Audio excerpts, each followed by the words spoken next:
All right, let's do this. Welcome, first-time listeners and returners to the Sports Deli, where everyone deserves a seat at the table, especially our next incredible guest. So grab your favorite deli sandwich or bagel and your favorite beverage, and let's do this together in the Sports Deli. We're so pumped on this final day of Women's Herstory Month to be joined by our 30th professional women's basketball player or coach, current Seattle Storm assistant coach and former Indiana Fever and Chicago Sky head coach and LSU head coach, Pokey Chatman. Coach Chatman, who was born the same day as Antonio Gates, Lou Brock, George Mikan, and Tracy Noonan, and the same year as me, Ken Griffey Jr. and Steffi Groff, hails to us from Ama, Louisiana, and is the pride of Hahnville High School, also in Louisiana. She played volleyball and softball growing up, but once high school started, she focused solely on basketball. She was a 5-time AAU All-American and recognized for scoring the first three-point shot in high school game in the state history of Louisiana in 1987, because that was the first year the three-pointer was introduced at the high school level, 1 year after the college game adopted it, and 8 years after the NBA adopted it. She then went on to star at LSU, where she was a Kodak All-American during her senior year. She played for the legendary coach, Sue Gunner, who I have learned all about recently when the Legends of the Ball have come on the show, who she succeeded. And during her 3-year stint, get this, she was 109 and 15 overall and 37-5 in Southeastern Conference play, while making 3 straight trips to the Final Four. That's almost a 900 winning percentage. She was also named National Coach of the Year in 2005. It should be noted that she was the first Black women's head coach in the history of LSU. She's clearly in the LSU Hall of Fame, and you can find her on Instagram and Twitter, among other places, at Pokey Chatman. Chatman is not how it sounds. It's Chatman, Chatman, which I'm sure she's had to deal with her entire life. And on Twitter at Pokey Chatman as well. And then you can find her on her website at officialpokeychatman.com. Coach, truly honored whenever anyone from the W comes into the Sports Deli, where everyone deserves a seat at the table, especially Coach Chatman. Listen, that intro, I learned a lot about myself. I didn't know about the micing, That's right. I mean, you know about the drill. You just didn't know you were born. Yes. I need to perfect it if I'm going to share that same birthday. But I know, thanks for having me. I really appreciate it. Yeah, I know you're busy. I usually start chronologically because, especially people that are our age, you and I both don't look our age, but we've been around for a little while, and I've had everyone on to ask them about their upbringing. Jay Billis didn't have a great high school experience. I just had a conversation today. It was very interesting. And the tone was I was a little bit edgy. I was sort of triggered, to be honest with you. And this guy basically was saying that Colin disrespected the flag. So how was it for you growing up? Yeah, it's interesting because you mentioned our age, and we kind of sit on the cuffs of this seismic shift. Let me say this. I had a great experience. And when I got into my coaching, that's when things started to shift a little bit, in that 91, where women's coaches started reading their contracts a little bit closer and things started to shift. And even though, Coach Gunner, was an old school coach, that's her words, not mine. There was progress for her, but we knew it was more progress needed. And I say all that to say, I am happy we've made some strides, but when you've been in it for decades, it's so far to go. And so I like the tough conversations, but this is what I'll say about those tough conversations. You nailed it. We can talk about it and agree to disagree. The difference is the people that has the most disagreements, they get to leave it. We have to sit in it, settle in it, marinate in it, and manage it. And that's the thing that gets a little bit frustrating. But with people like you and countless others that recognize it, every little bit counts. And I think it's part of the momentum train that we need. So I've navigated those spaces, and I'll keep this part short. The pay gap, it's one of those things, and I'm talking way back, not now. It's just one of those things, you know the numbers. So that's going to always be on the radar until it's not. And I'm hoping it's sooner than later. Yeah, well, Becky's changing that a little bit from the coaching perspective. And, the WNBA is not where it needs to be. And, I'm not blaming the W for why Brittany is in the situation that she's in. But if we had been a little bit more forward thinking in terms of pay, there may not have been the temptation. I mean, it's hard to pass up $1 million a year, like Diana made, and Sue made a lot of six-figure money, and a lot of people have also. But I think we need to keep some of these players home and how taxing it is on their bodies. But just because, from a revenue sharing perspective, the WNBA needs to, be a little bit more forward thinking in that respect. And I'll say this, I think the WNBA is forward thinking. We all can get better, myself included, you, everyone else. However, they're having to navigate a space. Think about it, you're having a conversation with a guy about Kaepernick now. So the WNBA is trying to bring this product. Of course they want that, but you have to bring that to the sponsors, to the marketing, to the TV, to the ESPNs. And I'll be the first to admit if it's something that I'm not doing or the league. But oftentimes, you inherit society and the way things and the money's doled out. I mean, look at the Final Four, right? We don't put that on NCAA women's basketball shoulders solely. So that's the part that kind of gets a little messed up, unfairly. And of course, we can always do things better. But the momentum is going to continue, and I'm hoping in my lifetime that we're not having this conversation. So let me ask you this. Obviously we remember the wobble and affecting 2 elections and forcing Kelly out with the Atlanta Dream and those types of things. But for you personally, you've been right in it, with the exception of the last couple of years, from the coaching perspective, playing, as a GM, as a head coach of the W, and now as an assistant coach. Are you still in that bubble? Or do you see things that have progressed, and where do we need to really put our emphasis now? Yes, there's been progress. Am I satisfied? No. And because I have a unique seat from my age to the different levels, from a player, assistant coach in college, head coach, the European effect, a GM, I have different eyes on all this action. It's not that I'm an expert, I'm just old and I've been, many places, but I can remember we're driving a bus 8 hours and other sports are hopping on a charter plane, right? And I can remember college sports. College sports. And college sports. you're the W. Right. Yeah. In college sports. So and that's just planting the seed and kind of bookending things. So you're part of that shift as a player, assistant coach, head coach, and it's not quite there. I was so proud of the players and even the league from things that they did to elevate those players and let them have their voice and support it at a time when people had nothing else to do but take a look inside themselves and what was on TV, and that momentum gave so much eyes to the action, gave people courage, confidence to see how they can move the needle. And so that needs to be the norm, and it'll speed things up. Well, and there's more white allies than we've ever seen before, and there's more strength in numbers. And so I don't know what it was, about the murder of George Floyd, and I ask everybody this, but something really resonated with people, because probably it was, the things that he said just before his murder. And, everyone watched it. Everyone watched Rodney King also. Right. But we didn't do anything like this. It was just, it's not my problem. And so I think that's where the distinction is, that more white people feel like it's their problem.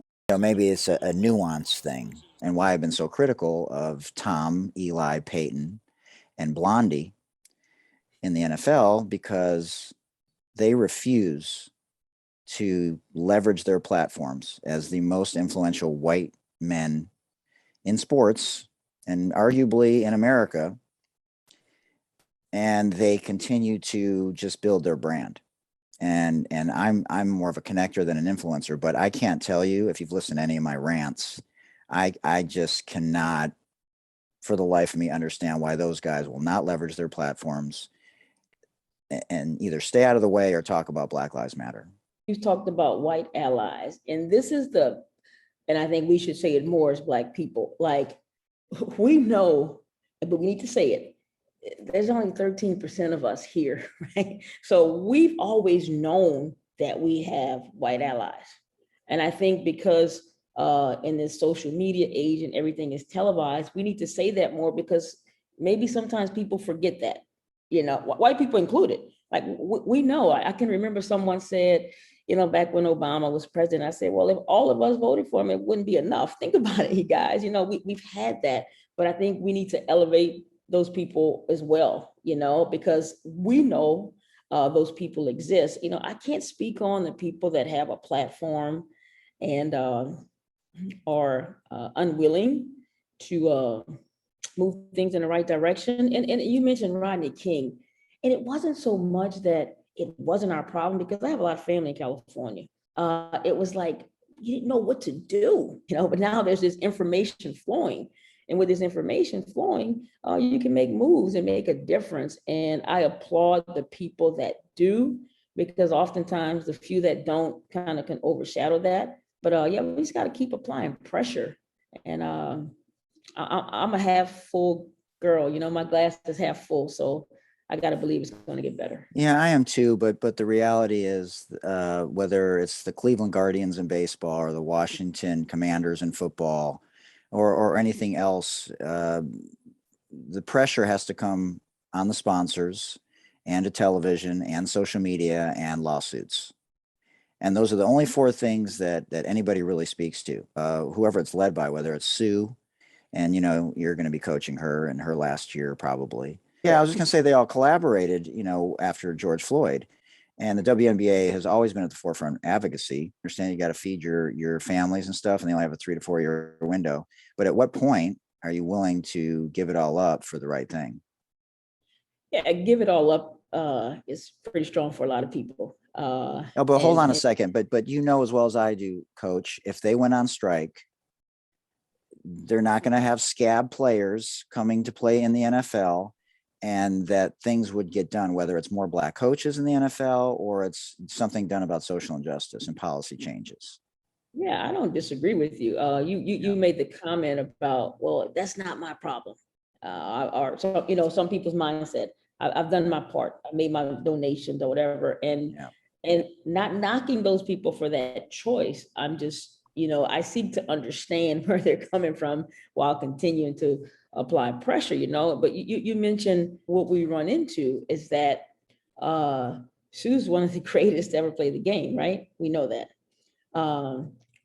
This is an issue where it shouldn't have to be just the greatest to ever play the game getting one opportunity out of 5 million to speak on it. Like, it needs to be a full court press. Where's Nneka Ogwumike on TV? Where's Angel McCoughtry? It needs to be that. But we don't get those opportunities, and like, I'm glad they want Sue, because Sue, in terms of her leadership, be it quiet amongst players, fans, different things she never, but it needs to be more of those and not just a few. And trust me, those few that carry the load, they would welcome that, and I think we just hit everybody from all angles. And that's the difficult part with women's sports that we run into. We select a few to run out and do it, and we need more. We need more. Yeah, that's the strength in numbers part. I agree with you. And Sue's embraced it. Megan has embraced it as a power couple also. And I think that synergistically really impacts society in a different way. And I think it's it's a wonderful thing. And I agree with you. I think we are moving in the right direction. But when I look at the LGBTQ plus community and the strides that they have made in that community with healthcare, legal action, and we are still talking about certain things in the Black and brown community that are just absolutely mind-blowing. Forget about how you feel about reparations, just general day-to-day things. It's just confusing, to say the least. It is. It's exhausting. But it also after you get over the exhaustion, it's exuberating because it's like, it hits you, boom, you take the hit, and then it kind of galvanizes you. But there are some days where it'll paralyze you for a few seconds, not long. The audacity of conversations we're having in 2022. Like sometimes I'm like, if I watch a Netflix series, then you shake it off and you kind of recalibrate and get back to your center. But it's difficult, especially when you're living in it. You don't get to leave it. You have to live in it and marinate in it. So thankful for people like you. Oh, well, I'm not exhausted. And it's funny that you said that because I can't possibly understand still to this day, even though I was integrated in 5th grade in Detroit, what it's like to walk out of your house as a Black or a brown person. And I was having a conversation with Anisha Curry. I've told the story a couple times with the Portland Trailblazers. Coached at Maine. She coached all over the world. I love Anisha. We're really close. Good lady. Amazing person. So I was reaching out to her when she was at Maine when she wasn't so busy, and so we've kept up conversations for the last couple of years. And there was one day I was visiting my best friend in Kansas. She's an assistant coach at Kansas State University. At one point during the conversation, she said, "I'm tired." And she wasn't tired because she was getting this new opportunity. And I literally started crying because I don't know why it struck a chord with me, but I literally lost my marbles. Yeah. And, she was just, as you already know where I'm going with this, she was just tired from life. And then she proceeded to tell me that she had over 100 text messages. She hadn't even answered.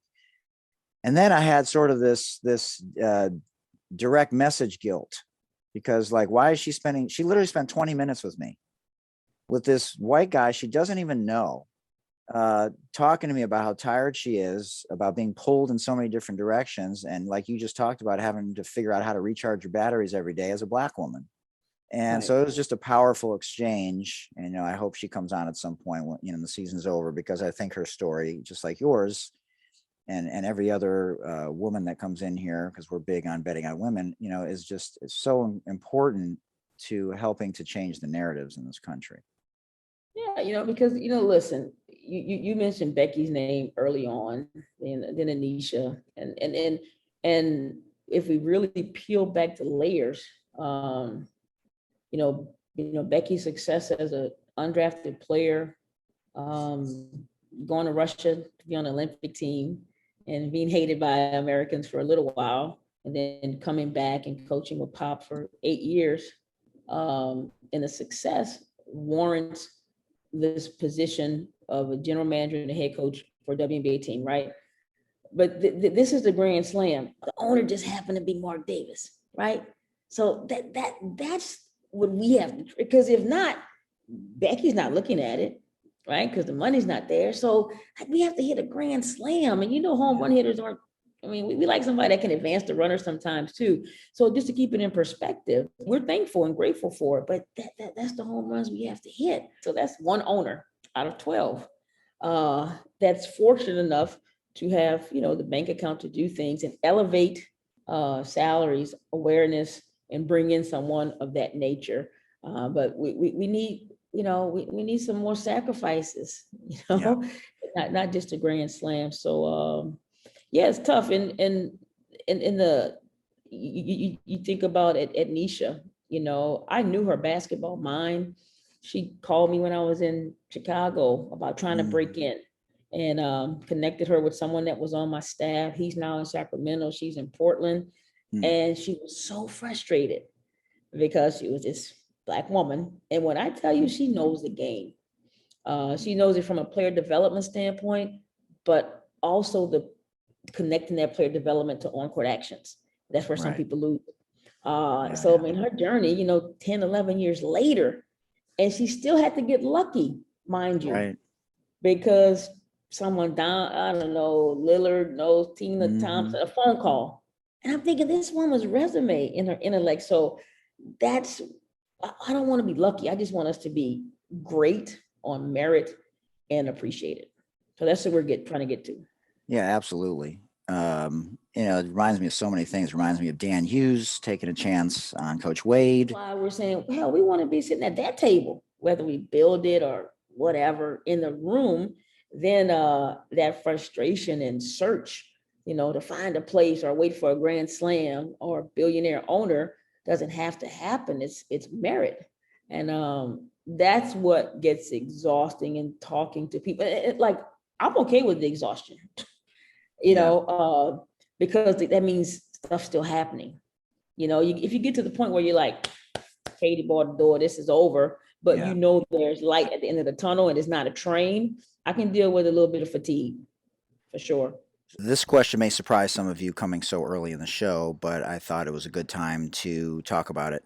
So, if you could have 5 people at your dinner table, past or present, dead or alive, but you can't know who they are. What? That's a really good question. I'm always curious about the history of us, people, and not just what was recorded and is fed to us a little bit. So I think I always lean, no, because, and the reason I say so many is because the entire civil rights movement, like that part, to be in that space, be it with, MLK, who wanted the peaceful way, or, even Malcolm X. So can I make them one person? And I'm saying that just because it's just important, Yeah, absolutely. because we started talking about, we can't, we got to push, and sometimes it's that push. I don't know. But I'm Jewish, right? And we always say, oh, let's not forget about the Holocaust. But with the Black and brown community, it's let's move on. Why are we moving on? Why are we remembering their history? Your history as well. Like, it's so critically important. Harriet Tubman or whoever it is that we're talking about, Edgar Evers. I mean, all these people are so. Muhammad Ali. Like, oh my God. Listen, I think about Maya Angelou, and of course, everyone hangs a poem up, but no one talks about her abuse. And then to be so eloquent and so poised, like that, to me, those people during those trials, or those people who have trauma and still had to tread, a way, that is what would resonate with me, because that's what we need today. So that's why, that's what I lean towards. I probably want Barack just because he can hoop a little bit and smart as and he can probably say all the things he didn't want to say when he was, when he was 44 during his time. But I just lean heavy towards the historical aspect, because I try to spend a lot of my time giving a dose of education to people, not just the 28 days in February, typical. Absolutely. In that regard. So anyway. Well, Coach, we're approaching the 50th anniversary of Title IX on June 23rd. I'm looking forward to seeing what the W is going to do to honor the past and the current players, because it's been an amazing run and we're nowhere near as where we need to be. And fascinating conversation. And I can't thank you enough for joining me in the Sports Deli, where we bet on women heavily, and everyone deserves a seat at the table, especially Coach Chatman. And we had the legends of the ball come in here and talk about the original W, and Val played in the ABL and Crystal played in the ABL. We've had players come in here and talk about it, and the torch has been passed. And it's really about the game, right?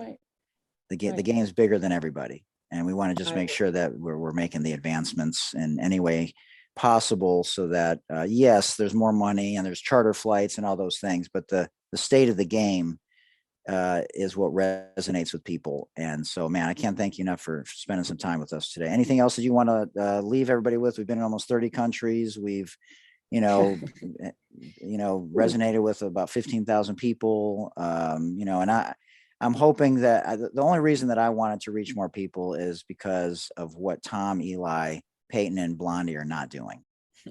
I just want to be able to educate and mobilize and pay it forward before my time is done, and be an example to my white daughter. No, listen, thank you. And whatever we can do to help people be comfortable with their privilege, like, it's not a knock. and we can't get past that. Like I'm having conversations with people now, and it's like, no, it's not your privilege doesn't mean you didn't work hard for your stuff. Like I'm still having that conversation with people, right? And I think conversations like this coming from you, unfortunately or fortunately, can validate some of those things. And I'm not the angry Black woman, right? And what I like about it, that of course, this is sports. It's easy because this is one of the last places that the racial divide infiltrated our circle, right? We're on because we always felt safe here, Black, white. I mean, look, I was in Russia with Montenegrin, Serbian, Russian. Serbian say, "Well, you bombed us in '89." We're having these conversations, so it was sacred. So now that the world is seeing, keep talking about it. Don't get angry when people are frustrated. Understand that you get to leave it. We got to live it. And that's in every aspect of our being. And sports just affords us an opportunity to get a piece of your attention and just love on us for it. We don't want revenge. Well, you're right. Absolutely. Well, and it reminds me of two things, and I'll let you go and leave it at this. One, it's counterintuitive to not have everyone with a seat at the table, whether you're from the Black and brown space or the women's space, because more input allows for greater layers and a better product. Right. Plain and simple. And to your point, I'm challenging the call to action to everybody out there, especially the white people, is to be anti-racist. And all you have to do, it may sound like it's not your problem or it's too much for you, but when you're anti-racist, you just have to be conscious and deliberate. That's all you got to do on a daily basis, and realize that you do have privilege and it is a thing. And there are still systemic problems in society. And I've educated myself. I didn't know all these things really since the murder of George Floyd. And so just be conscious and deliberate, just in your thought process and your intentions, and trying to strike up conversations with people that don't look like you, and then pay it forward.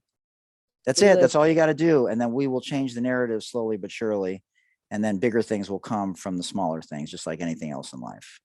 Listen, you nailed it. And I said this, and we're gonna end this. We always reference George Floyd, that pivotal moment in time. We're all sitting at home, and then I'll fast forward to the verdict, sitting there waiting, not knowing if I wanted to shit or throw up, right, not knowing what was going to happen. That part, like think about it. We witnessed this 8 minutes, 9 minutes, and still, so that speaks to the systemic stuff that we were all afraid of. And I think that is what I remind people, like you can help with that. And I think, some more people are, but we need more. So thank you for getting that message out. And, I hope it's not the last time we talk. You got my number.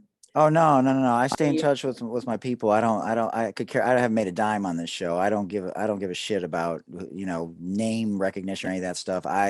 I do it because I want to, like I said, educate, and hopefully it resonates with people and they want to now have a conversation with other people. My aunt called me after one of the shows and said, "Did they just say that you're articulate? Because that's a trigger." And I was like, "No, they said they articulated that point very well." But so the fact that people are listening and they understand things, that's progress. Oh, that was phenomenal. Let's talk a little bit about you being an assistant coach now, after being out of the game for a little while.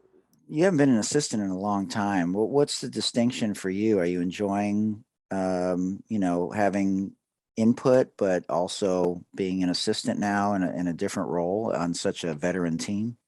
Yeah, I was an assistant a lot longer than I was a head coach, with Coach Gunner and other places, even when I was coaching 10-year-olds. But the answer, yeah, I was coaching, assistant coach with Stacy Gaudet, who's a Hall of Famer at Tulane. But anyway, I am enjoying it, and I have to be careful when I say that, because one, I'm telling on myself, my age. Yeah, right. That part. But I'm really trying to, my intention is, I wouldn't go do it anywhere, right? So that's the compliment to the organization that believed in a general manager who started off as an unpaid intern, who believes in a young Black female coach that I coached in Russia with Sue Bird, who all, you know, I remember when Noe played at UCLA, she reminded me of Magic Johnson. I called her Magic, right? Because she was that big guard at the time, running a point, and her mind was always ahead of everyone else. So, you know, Seattle had things in place for her to be the coach in waiting, kind of fast forward because of Dan's illness or in that regard. So that made it wonderful. And I will tell you when it hit me, we were on a call during free agency and we're talking about players and contracts, all this stuff. And you give your input, everybody chop it up, you go back and forth. And when the phone call was over, I didn't have to call an agent. I didn't have to do a contract. I didn't have to, and I loved it. It was great. But this was great too, because of Talisa and because of Noel and because of the Seattle organization. You just know it's solid and legit. So I'm enjoying that. And the last part of it is I've always been intrigued with how Seattle plays. You know, they're closer to Golden State than most. Right. And hard to guard, my assistant, whoever had the scout would be like, oh, damn, I got Seattle. Right. So now I can be like, damn, I'm in Seattle. So that's real talk. I cannot even lie about it. It's probably written all over my face. So I'm excited about that part, that she called me and wanted me to be a part of that during a time, could possibly be Sue's last year. We don't know, her first year out the bubble. So it's an arduous task, and I'm gonna do right by her and give her everything that I have and then some. So in terms of like player development stuff, because I'm a professional basketball skills trainer too, so that's obviously very interesting to me. And I listen to different perspectives. I've heard Gino talk about it, how he doesn't, disregard them, but he wants people to teach people how to win. And so I get that. But the thing that I enjoy seeing with the women's game is the evolution of what I pretty much teach, which is counter moves. And that involves body language, that involves eyes, that involves intonation of the voice and how deceptive you can be on the perimeter before you've dribbled, and obviously coming off screens and those types of things. When I went to an NBA clinic a long time ago, they said the main difference was just footwork. And so I still see, because I'm a shooting expert, I still see shots that I would fix, and I still see counter moves that are incorrect. And so how much time do you spend on the player development part? Because to me, that's the interesting part. Like, I don't care how many plays you run. 7 seconds left. If you don't got 4 people on the floor at once that can break somebody down off the dribble, and 3 or 4 people that can shoot from 3. So is that something that you like really enjoy working on, or is it more team stuff that you're bringing in terms of a system? Listen, the player development is everything. And that's not to, I'm thinking about, maybe in college it's a little bit different. Gino's one of the best to ever do it. So not trying to go there, but it is everything. And I can remember in Chicago, it was so important to me that I wanted assistant coaches that had that layer of player development, because, we were playing 34 games in 96 days, right? Or something like that. So once training camp's over, that's all you're doing is player development stuff, right? And we're having conversations about that right now, and that's why it's so key to get the right people where some of the stuff is translated. I think it's everything. I made a commitment in Chicago, and it sounds like nothing, but we had 20 minutes every day with your coach. I had the point guards, Chris had the, Tree had the post, and Christy had the shooting guards. And it didn't sound like a lot, but you think about that, every single day they can count on that. And I can see the improvement. And then they bought into it. The actions don't look like anything if they don't know what they're doing, right? So heavy player development, and I would say most everyone in our league it's leaning towards that, for sure. Yeah, that's fascinating. The game. Let me ask you a question. Do you know Danielle Viglione in Sacramento? I mean, I know the name. I don't know. Yeah, she does player development stuff. I had the opportunity to work with her and with Athletes Unlimited, and she's been doing it for like 15 years. And I enjoyed that because she gets it. She's not this Yeah, robotic cookie cutter process type person. She could give each player, at Athletes Unlimited, everything what they needed. And it would just be something minor, but most people just right. whoop, over their heads. So I'm all about the player development. Yeah, I enjoy it. This is my 30th year coaching, and I coach college ball, mostly small college and JUCO as a head JUCO coach. Men and women, right? Both, right? Men and women. I did men and women, 15 Yeah. years on the men's side and 15 on the women's. My 15th year on the women's side. And really, if I got back to the college game once my daughter's a little bit older, I really only want to be a life coach and a player development coach. I mean, I love the recruiting. I think I can have a conversation with anybody, but there's, to me, what makes a player feel empowered and that they can perform in clutch situations is if they have tools in their toolbox, and Facts. not the stuff that doesn't work.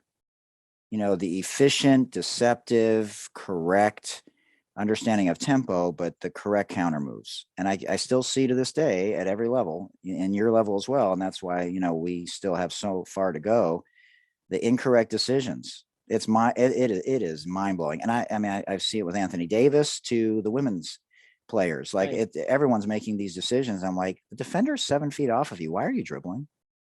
And it's funny you say that. And yes, 100% agree. I get frustrated with it in the NBA.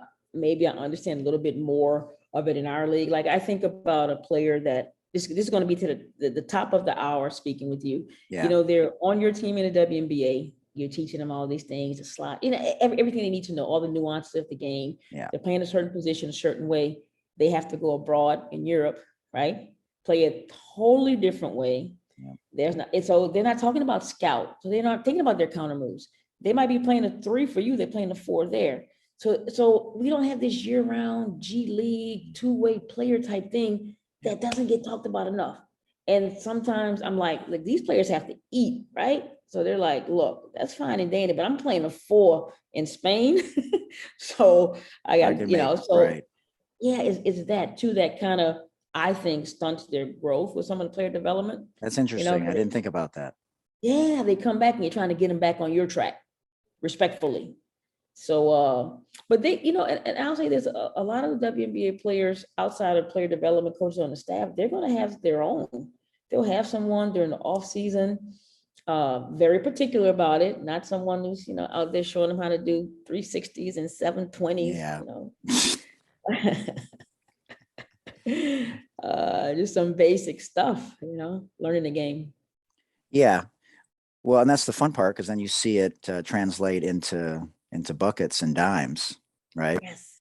Okay, I normally ask rapid fire questions at the end, but I wanted to ask you about Caitlin Clark. So answer this question for me first, and then we'll transition into some of the stuff that I want to talk to you about. Isaiah, old school Isaiah Thomas, Zeke, or Steph Curry? Steph.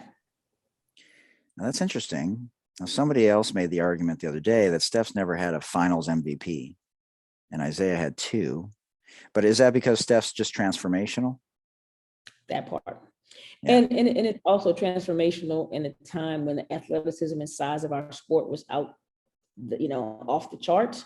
So it's about that for me, and then still finding a place, a space, being, making teammates better. So when you're out, 30 games, whatever, the system can still go without you. I like Zeke, but I'll go Steph. Well, not only that, he came from Davidson. He's not physically imposing. Yep. And that's how, I know you can't necessarily comment on college players, but that's how I see Caitlin. People look at her as a certain way, and I'm just like, why is she not the white version on the women's side of Steph? She could be. And I went back and forth with Val Whiting the other day, because Val's like, she's like my homie now, former Right. WNBA player and stuff, and played at Stanford, and so we go back and forth on certain stuff, and she's like, well, certain players don't get the notoriety because of the fact that she's white. And I'm like, look, I'm just talking about her as a player coming down 5 feet after half court and jacking it. And right. Honestly, the more that we get all kinds of different kinds of players on the women's side, I think it benefits the game. That was my whole point. No, I agree. I think where it gets nuanced is the people who don't tune in to the depth of us, they see a logo 3 and that's everything. When you just say that's one part of it, right? So that's the sexy part of the game. We all love that. But then everything else goes out the window. I love the conversations. What's hard sometimes is, these players are out there playing, he's just trying to have a good time. So then there's always these debates. And I hate when it goes, the players just playing. Leave that alone. Adults be adults, let the players play. But yeah, I think her skill set is undeniable. And what happened is if these kids that go to college and maybe their numbers aren't as whatever the experts say, but they really have a positive impact. I saw it with Kelsey Plum. I thought she had a positive impact the first couple of years, but everyone wanted to be like at UW, scoring 1 million points. And that's tough on the player. Man, she's reinvented herself. Wow. Yeah. Amazing.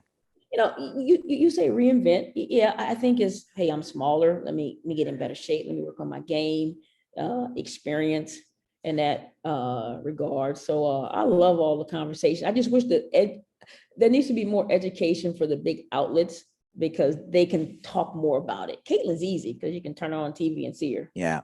Let me ask you a question. Do you think, and I know Mark Jackson was a coach in Golden State before Steve Kerr, but do you think Steph Curry was just like, man, I'm just going to start jacking from 28. I don't give a shit what anybody says. I've hit him in practice. And do you think Caitlin's the same way? Do you think her coach was like, you got the green light from 30? Or do you think she was like, man, I'm a senior. F this. I'm jacking this shit. No, like really, like, because I tell my players all the time, I've had 2 players in particular come into my office, and I always said this on day one. If I'm making a mistake, there is an open door policy for you to come and tell me about my blind spot. And if I got a blind spot and I'm not helping you be the best version of yourself, you come in my office respectfully and you tell me about myself. Right. So do you think someone like Caitlin went and said, coach, I got to have more freedom, or she just was like, this, I'm a senior, this shit? No, it's one of those things where, coach, those are some deep ass threes. Those are 30 footers. But listen, but look, she's. Can you imagine if she wouldn't do that at Stanford? Tara would be losing her goddamn mind. I don't. But here's the deal: if Tara watched or anybody watched a player practice those shots, I mean, I think about Allie Quigley. I can remember when Allie Quigley was, we signed her in Chicago, and she was shooting a step behind the NBA 3, 8 years ago, right? So I'm watching them put in the work. So, Joe Public is tuning in on game day, but they practice 20 hours a week. So, that's the green light for her and for Steph and everyone else. It's not equal opportunity stuff. So I think it's one of those things where, shit, I'm tired. I'm going to jack this up before the blitz comes, right? But she can, and he can, and others. So, I mean, that's the beauty of it. I mean, it's kind of like, I was telling someone like with Boston, Aaliyah Boston, I said, all she has to do is touch it on the block, let 7 players run to her, and she can kick and everybody else is open, That's not beautiful. That's not sexy. That's a part of the game because she can pass and she can feel that. So we appreciate all aspects of that. That won't make Sports Center, but I just think Steph and Caitlin's like, I can do it, so I will. Yeah. Well, having said all that, I'll take Paige. Okay. So let me ask you about the whole mental health piece, because that's interesting to me also. My father committed suicide when I was 9. I've been in that space. I've made mistakes, a lot of mistakes. I remember I called a player not directly stupid in an empty gym as a head JUCO coach, and she was done for the rest of the game. And I still talk to her today. I was profusely apologetic, felt terrible. And I didn't say she was stupid. I said that was so stupid. And, trying to get the most out of players, so you have that aspect of it. Then you have chemical imbalances that Coach McCauley came on this show, former Duke coach, former Michigan State Maine coach. Joanne's amazing. And so I read her book in a day and a half. Well, I listened to her book, and she talked about, the chemical imbalances from that perspective. And so is the W and intercollegiately doing a good job in that space, or are we moving to a better place in terms of taking into consideration the whole player? Yeah, I can't speak on college because I hadn't been in it. I would hope that is the case. I will say in the WNBA, I was really pleased to walk into. Um, and I'm not talking about checking off a list things, that Genuine. yeah, like you Genuine. you feel it's a safe space. Yeah. If you've struggled before, you want to talk to someone, that comfort is there. And not just from the league standpoint, but just from teams, because, and I'm glad you mentioned the chemical part, Yeah. and people need to hear that. And my dad committed suicide as well, Oh, within the last damn. 10 years. Yeah. And so I get that. You want to understand where it comes from. But I think the mental health aspect, and I think I look into it a little bit deeper because I know the places these players go when they're in Europe, right? I went as a 40-year-old, 39 something year old. Right.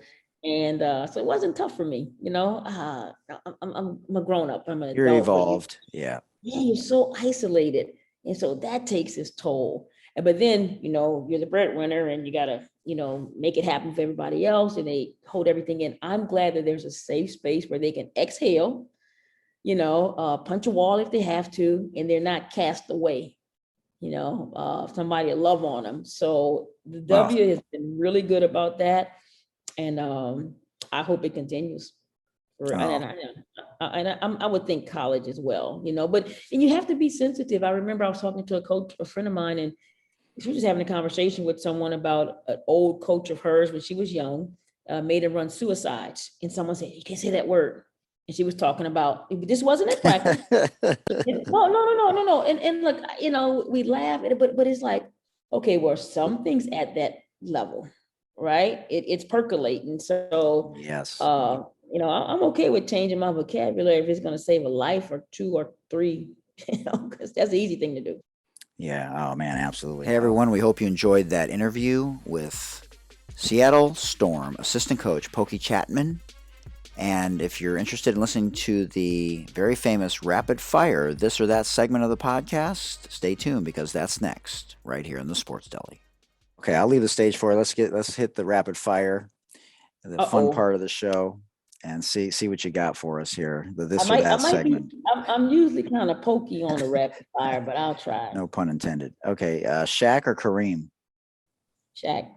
Of course, LSU. Okay, MJ or LeBron? MJ or LeBron? Oh God, I'm gonna get in trouble for this. Oh, you're gonna choose LeBron? Wow. No, MJ. Oh, well, I mean that's your era. That's understandable. Yeah. Okay. The thing about it is, I'm not because it's my era, but like I appreciate LeBron. Like I don't dislike him. No, of course not. I don't think anybody does. Yeah. Crazy, but yeah, MJ for me. Yeah. Different time too. In terms of physicality and other things. So of all these things that I'm going to mention, let me know if you have an opinion about any of them.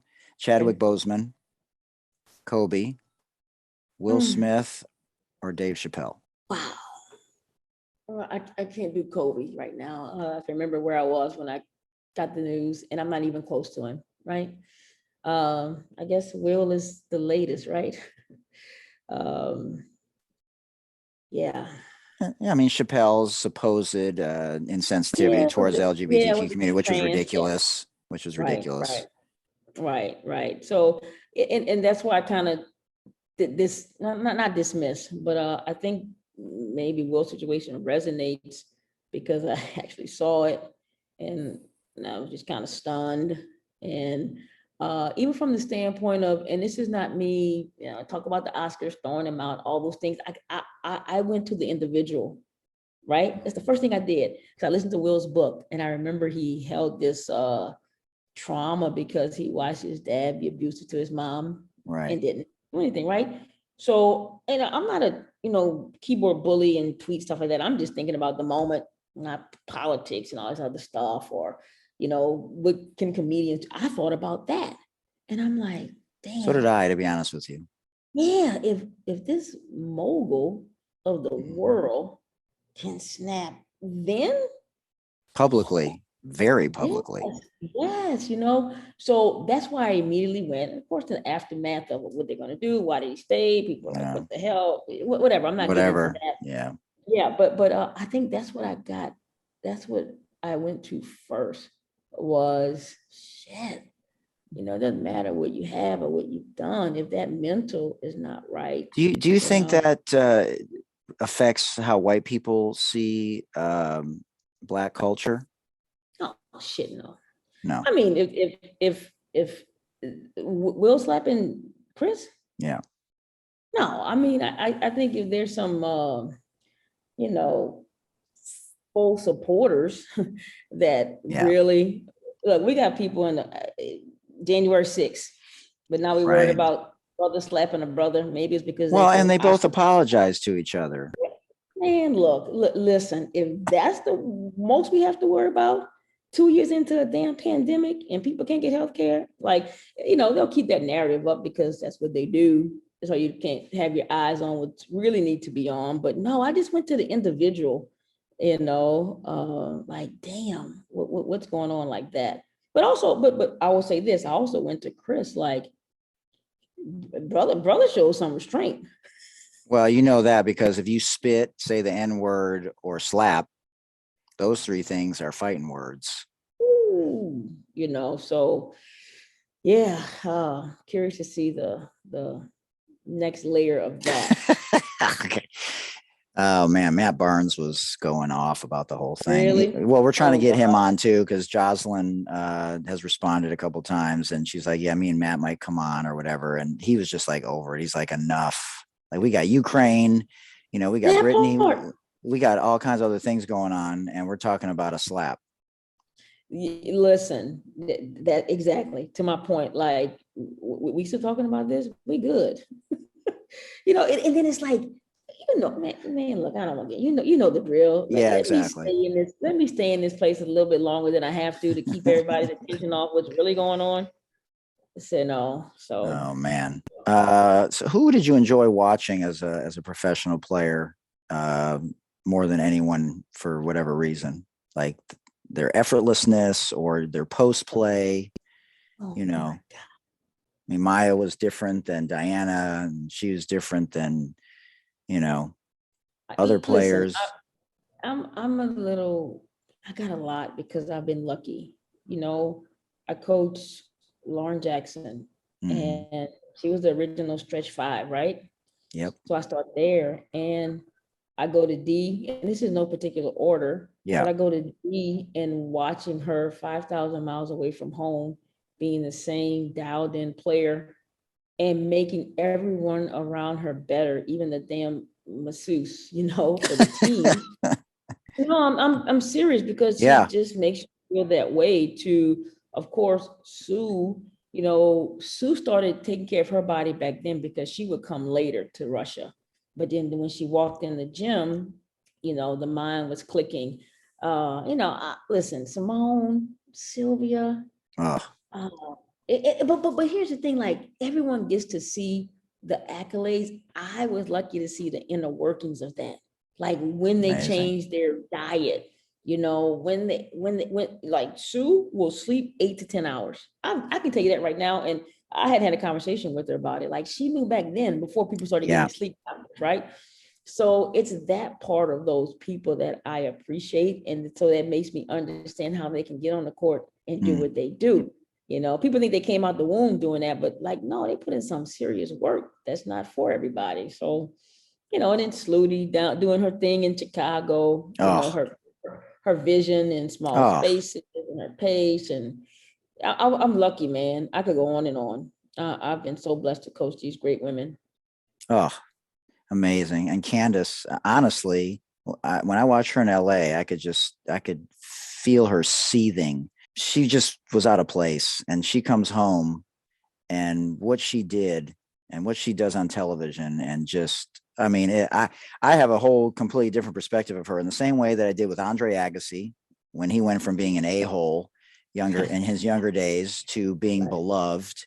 Right. To other people who have done the same thing in other sports, who you hated him in the beginning, maybe even Kobe, and then you loved him in the end, because they just showed you that they had so many layers.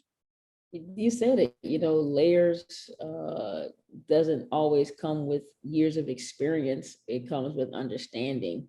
And, Candace understanding her body, Candace getting healthy, Candace not going abroad, Candace appreciating a point guard that we all kind of appreciate, but as a player, she could be that point guard for the front court. Snooty had the back court. So that's her mind, in that regard. So yeah, she's I've never coached Candace, had to coach against her, but it's been nice watching her trajectory, but now she has to go down. I'm on the side. That's right. They gotta go down. Oh man, I love Coach Wade, but yeah, that's gonna be fun to watch all the He's rivalries. a good guy. Good guy. I coached his wife in Russia. Edwig. Yeah. She was on the show Mhm. also. Loved her to death, man. Yeah. She was great. Great All right. family. Yeah, great family. Little jet. Okay, a couple more. Do you have any tattoos, Coach? Oh shit. No. They are concealed, ladies and gentlemen. No, yeah, I have a couple, yin and yang, nothing extravagant. Yeah. Gotcha. Just a few. Yeah, I got to conceal one too, Coach. It's okay. Okay. Yeah. Back in the day. I have 7 concealed ones. Oh yeah, there you go. Wait, floater or Euro? Oh, Euro. Look, my game is on the ground, so I ain't floating too long. Euro. So traditional post up or positionless? Positionless. That's where we're at. Wow. Even in the women's side, interesting. But here's the deal. I think that's the next layer. Now that doesn't mean I'm totally against it or it doesn't have a place. Yeah. I drafted Tierra McCowan. Right. That was on a blow up a roster situation. But I think that's where the game is moving. But there's some space for a few. I met Crystal Bradford, not too long ago, and obviously, she's back in the league. And I watched her highlight video, and I hadn't watched her that closely. Man, if that's the direction those, point forwards are going, right? I mean, the skill is ridiculous. I watched her do some stuff, and I'm like, unbelievable. So it's so much fun to watch. And there's discussions about lowering the rim or, the dunking and all that stuff. And man, the skill is, I don't know what it was about this year, but between the WNBA and college ball, I could not believe how talented these players are. These women are unbelievable. Their breaking systems improved. The counter moves have improved, the shooting, the decision-making, the IQ. I mean, it's a great game. Mahmoud Abdul Rauf or Pistol Pete? Mahmoud. I love it. I mean, I was there. We were there together, Yeah. And we were there, there'll be a football game going on and we would be downstairs in the dungeon, the gym, getting up shots. And just to be in that space with him and watching him. And that's why I said, I know why Steph takes that shot or Caitlin takes that shot, because I watched Chris take 2 million of them. And it was literally like second nature. It was like breathing. We're the ones all gasping for air. They're like, what? Easy. Chris Jackson, I just told Brian Adams this. He was just on a couple of days ago. There's not many people that I live to watch. Dr. J was one of them. And Chris Jackson was another one. And man, I was like glued to the television. He was Steph before Steph, and that is real talk. And think about this. You know how we try to get people to get in that shot pocket, get it real quick. His was so and I don't know if we appreciated it back then, right? Oh, so I mean, pure. we knew it was special, but I'm like, wow. Yeah, I'm with you on that. Chris Jackson. Man, he got robbed. Sanford and Son are all in the family. Sanford and Son. Wow, absolutely. Okay, we'll talk soon, Coach. I appreciate you. And if you're in LA, coming up down the road, maybe I'll meet you down there with my daughter. We'll chop it up a little bit after the game if you win. Sounds good. Hey, look, win or lose, it's still good to chop it up. I got to figure it out, right? Absolutely. And congrats again on the new gig and much success this year. All right, there you have it, ladies and gentlemen. Much love. Have an amazing season. I'm so glad you're back in the game. It's better for it with you in it. Pokey Chatman, incredible coach, but an even better human. And she gets it. Absolutely gets it. Thanks for sharing space with us today. We truly hoped you enjoyed that amazing interview. Remember, everyone, Black Lives Matter. Stop the bullying. Stop the Asian hate. Contact your local and state politicians for any inequalities. for any individual or any group that's being marginalized. Also, everyone, we want to raise awareness for those individuals that are currently imprisoned for non-violent offenses, in particular those with long-term sentences that are disproportionate, in particular to those people in the Black and brown community. And I want to send a shout out to 40tons.co. 40 Tons is a socially conscious cannabis brand, and they're a social enterprise using the regulated cannabis industry to fight injustice, in particular for cannabis prisoners. So check them out again at 40, the number 4, the number 0, tons, plural, 40tons.co, because what they're doing in the cannabis space and being a socially conscious company is truly incredible, and they have my full support. And also wanted to remind all of you, if you're having a tough time, you can always call the Suicide Prevention Lifeline, and that number is 800-273-8255. That's 800-273-8255, and they are available 24/7, 365 days a year. You can also always check me out on Twitter, Instagram, and on TikTok at Mike Hootner. Thanks again to our amazing sponsors, Breaking Tea, Sport RX, PSK Collective, City Lokes, and Moolah Kicks, which you can see right here up on the screen. You can search them online at breakingtea.com, sportrx.com, pskcollective.com, moolahkicks.com, and citylokes.com. And if you'd like to support us at the Sports Deli, we'd love to have you either make a one-time donation or feel free to make a donation monthly, either 99 cents a month, $4.99 a month, or $9.99 a month. If you have questions about that, send me an email again to thesportsdeli@gmail.com, and I will send you the link on how you can do that. You can also find it at the bottom of every podcast on Spotify or Apple Podcasts. Link at the bottom to support the show. Please check out our website at thesportsdelipodcast.com. Make sure that we continue the conversations with regards to 3 strikes and you're out and mandatory minimums, especially people that are in jail for non-violent offenses. So those things need to change. And remember, gents and ladies, please remember to do your monthly self-breast examinations. And remember, guys, this afflicts about 1,500 men annually, with about a third of those resulting in death.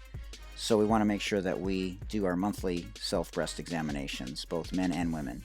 And guys, remember to do your self-testicular examinations every month as well. Until next time, remember, it takes a village. For Dr. J and Coach K, I'm Hootie Hoot. This has been a production of Hootie Hoot Productions. Thank you for joining us in the Sports Deli, where everyone deserves a seat at the table. Remember, it takes a village. Much love, everybody. Peace.